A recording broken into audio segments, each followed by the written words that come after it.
तो देखिए friends, profit and loss का एक नया question. A man bot an article for ₹500 and sold it for ₹600। जब भी हम कोई चीज़ खरीदते हैं तो वो होता है हमारा यहाँ पर सीपी, और जब भी हम कोई चीज़ बेचते हैं तो दैट इज़ हमारा सेलिंग प्राइस। तो most important, later he bought another article for ₹600 and sold it for ₹550। यानी कि इसने एक और आर्टिकल खरीदा और जो खरीदा वो 600 में, बेचा उसने 550 में। So what is is overall profit and loss? तो सबसे पहले वी कैलकुलेट द प्रॉफिट और loss for each transaction and then find the overall result. सबसे पहले हम करेंगे यहाँ पर फॉर द फर्स्ट आर्टिकल, यानी कि यहाँ पर फॉर द फर्स्ट आर्टिकल निकालने के लिए फर्स्ट आर्टिकल सबसे पहले हम यहाँ पे देखेंगे इसका सीपी, इसका एसपी एंड देन लॉस। यानी कि सबसे पहले जो हमारा यहाँ पर सीपी दिया हुआ है विच इज़ ₹500 एंड देन हमारा यहाँ पर जो एसपी दिया हुआ है which is ₹600। So now will calculate the profit. क्योंकि हमारा यहाँ पर एसपी ज़्यादा है सो वी नो दैट कि हमारा यहाँ पर प्रॉफिट आ रहा है। तो 600 माइनस 500 विच इज़ ₹100। सो ये हमारा आ गया यहाँ पे फर्स्ट आर्टिकल का। Now we are going to move with the for the second article. So second article को फाइंड आउट करने के लिए इसकी हम डिटेल सबसे पहले लिखेंगे।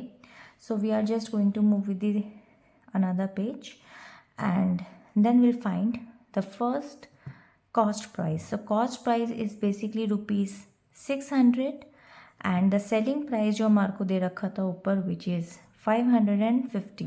So now there is a selling price, आपका यहाँ पर लेस है, कॉस्ट प्राइस ज़्यादा है, तो हमारे को यहाँ पर लॉस फाइंड आउट हो रहा है। सो लॉस निकालने के लिए always C P minus S P करेंगे। So ₹600 minus 550, so we'll get only ₹50. So now we are just going to move with the total profit and loss. तो यहाँ पर अब हम निकालेंगे टोटल प्रॉफिट और लॉस। सो उसके लिए सबसे पहले हम एक चीज़ लिखेंगे विच इज़ टोटल प्रॉफिट, यानी कि जो फर्स्ट आर्टिकल से हमें मिला था विच इज़ ₹100। तो ये हमारा फर्स्ट आर्टिकल का था। एंड देन हम बात करेंगे यहाँ पर टोटल लॉस की।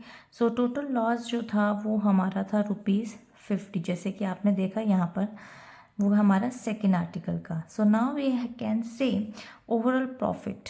सो ओवरऑल प्रॉफिट जो हमारा होगा वो होगा हमारा 100 माइनस 50 एंड 100 माइनस 50 में आंसर आएगा हमारा ₹50. So this is the overall profit basically we get ₹50. So I hope this question is clear to you and if any query you can write in the comment section. So मिलेंगे next video में एक और नए question के साथ। Bye bye.